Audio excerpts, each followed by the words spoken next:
शरदचंद्र पवार गटाचे नेते आणि माजी गृहमंत्री अनिल देशमुख यांच्यावर दगडफेक झाल्याची घटना ताजी असताना अमरावतीत धक्कादायक बातमी समोर आली।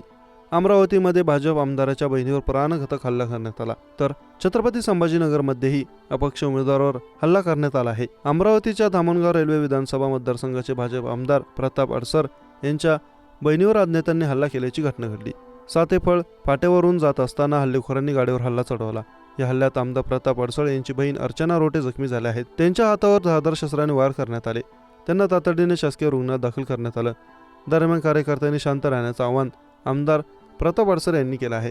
चांदूर रेल्वे येथे त्यांच्यावर प्राथमिक उपचार करून पुढील उपचारासाठी त्यांना अमरावतीत हलवण्यात आलं। या प्रकरणाची पोलिसांनी दखल घेतली असून अधिक तपास सुरू आहे। दरम्यान अमरावतीमधील घटना ताजी असताना छत्रपती संभाजीनगरमध्ये देखील अपक्ष उमेदवाराच्या गाडीवर दगडफेक करण्यात आली।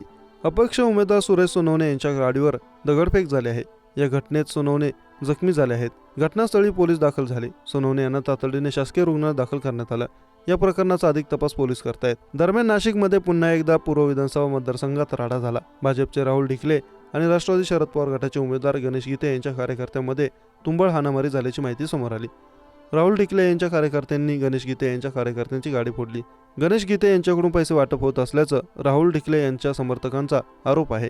गणेश गीते यांच्या कार्यकर्त्यांकडून स्लिप वाटप केल्या जात होत्या। त्याचवेळी भाजपच्या कार्यकर्त्यांनी गणेश गीते यांच्या कार्यकर्त्यांची स्कॉर्पिओ गाडीची तोडफोड केली। या घटनेमुळे नाशिक शहरात तणावाचं वातावरण आहे। घटनास्थळी पोलीस दाखल झाले असून तपास करत आहेत।